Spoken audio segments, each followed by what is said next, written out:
नमस्कार, मी संतोष वाडके, उपविभागीय कृषी अधिकारी वाशिम. आणि आता माझ्यासोबत आहेत डॉक्टर बी.डी. गीते सर. वाशिम जिल्ह्यामध्ये नाही तर आजूबाजूच्या बाजूच्या जिल्ह्यामध्ये सुद्धा मग यवतमाळ असो, अमरावती असो किंवा इकडे बीडपर्यंत असो किंवा संपूर्ण महाराष्ट्रामध्ये चियाचं क्षेत्र आता वाढत आहे. सुरुवात मात्र चांगल्या प्रकारे वाशिममधून झाली आणि वाशिममध्ये मोठ्या प्रमाणात क्षेत्र वाढत असताना, इतर ठिकाणी वाढत असताना चियाला भाव सुद्धा चांगला मिळत आहे. सध्या सुद्धा मार्केटला 17-18 हजार रुपये हा ठोकचा भाव आहे. परंतु परत याची क्वालिटीवर भाव आहे. तुम्ही हो. जेवढी क्वालिटी फाईन करत जाताय, त्याच्या स्वच्छता त्याची जेवढी करताय तुम्ही, त्याप्रमाणे त्याला भाव मिळतात. आता अनेक शेतकरी गीते सर चिया घेत असताना मात्र काही त्यांच्या चुका पण होतात. तर आपण डॉक्टर बी.डी. गीते सरांकडून ऐकू, की चिया घेत असताना शेतकऱ्यांच्या नेमक्या काय चुका होत आहेत? तर या दृष्टीनं काय बारकाईचे लक्षात ठेवले तर उत्पादन वाढू शकतं?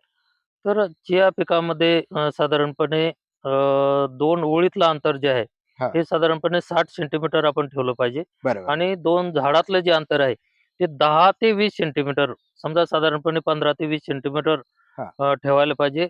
कारण हे झाड याचं बरंच मोठं होते. याला ब्रँचिंग फांद्या सुद्धा हां, होतात आणि ते बरेचसे त्याला मग ते तुरे बरोबर आहे. लागतात आणि अ, याच्या उलट शेतकरी मात्र फार 25 ते 30 सेंटीमीटर अंतरावरच याची पेरणी करतात हां, आणि नंतर विरळणी काहीच करत नाहीत आणि मग ते 1 फूट जागेमध्ये जवळपास 30-40 झाडं निघतील वगैरे अशा प्रकारचं काय-काय ते ठिकाणी ते फार दाट झालेलं असतं. बरोबर. त्यामुळे एक तर त्या जमिनीतले जे न्यूट्रिएंट्स आहेत ते फार मोठ्या प्रमाणात उपसले जातात आणि राइट. ते जे झाडं आहेत त्याची ते सुळुकल्यासारखे होतात. त्याची वाढ ज्या प्रकारे व्हायची त्या प्रकारे होत नाही आणि मग त्या एवढा मोठा खर्च बरोबर. तर शेतकरी करतातच.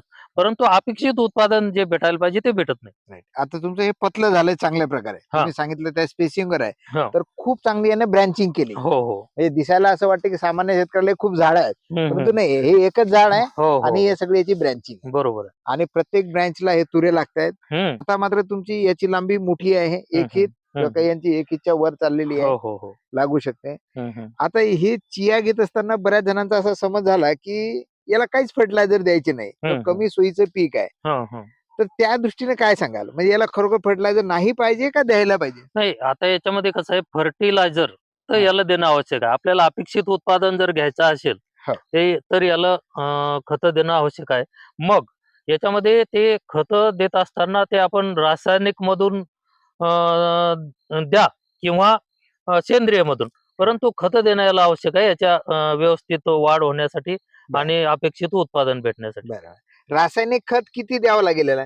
नाही आता याचं असं आहे, की सध्या याच्यावर काही असे फायनल बाबी रिकमेंडेशन हे काही अजून बाहेर आलेलं नाही. बरं. परंतु मला एक ढोबळमानानं जर म्हटलं, तर सर्वसाधारणपणे अनुभवानुसार, की साधारणपणे जे काही नत्र, स्फुरद, पालाश तिन्ही घटक असलेलं जे खत आहे, ते हां, साधारणपणे एकरी 1 बॅग हां. सुरुवातीला पेरणीबरोबर द्यायला पाहिजे बरं, आणि पेरणीनंतर साधारणपणे एखाद्या महिन्यानं बरं. साधारणपणे 30 ते 35 किलो युरिया हो. आपण प्रति एकरी याला देणं फायद्याचं राहू शकते. बरोबर. बरं. आणि राहिलं याच्या किडीच्या आणि रोगांच्या बाबतीमध्ये जे काही दिसतंय 2-3 वर्षाच्या जे काही अनुभवावरून, ते याला रोगाचा कुठला काही प्रादुर्भाव होताना दिसत नाही.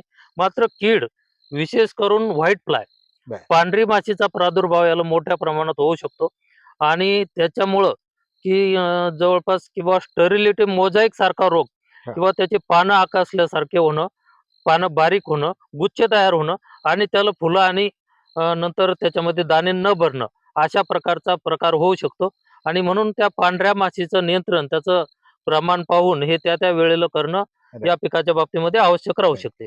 अनेक शेतकरी आता आपल्या जिल्ह्यातले असे सांगतायत, की हे पाण्याचं पीक आहे. हं, हं. म्हणजे कमी पाणी दिलं तर उत्पादन कमी येतं. म्हणजे हं. विशेषतः शेवटचं पाणी भरपूर पाणी पाहिजे हं, हं. किंवा काही जण असं सांगतात, की स्प्रिंकलरनं आम्ही पाणी देतोय. हं. तर या पिकाला सारखं एक रोटेशन आलं, तर जर क्षेत्र मोठं असेल, तर हं. रोटेशन आलं की सारखं फिरवत राहायचंय. हं, म्हणजे हं. या याच्यामध्ये जेवढे पाणी देऊ, तेवढं उत्पादन चांगलं. म्हणजे काही शेतकरी म्हणतात, त्याला 8-9 पाणी पाहिजे म्हणजे पाहिजे. जर हं, हं. चांगलं उत्पादन घ्यायचं 5-6 क्विंटल तर. हं, हं, हं. त्या दृष्टीने काय सांगाल मग? नाही एक जे काही माझा आमचा अनुभव आहे, हं. तर याच्यानुसार रब्बी हंगामामध्ये साधारणपणे या पिकाला 5 ते 6 पाणी देणं पुरेसं होऊ शकते. बरं, अ, आणि त्याच्यापेक्षा जास्त पाणी देण्याची गरज नाही पडत. बरं. परंतु मात्र थोडंसं हलकी मध्यम जमीन असेल तर एखादं पाणी शिल्लक, बरोबर. आणि म्हणजे भारी जमिनीच्या प्रकारानुसार पाणी थोडंसं कमी पाणी जास्त. कमी जास्त होऊ शकते. सर आपण खूप छान प्रकारे इथं माहिती दिली त्याबद्दल धन्यवाद.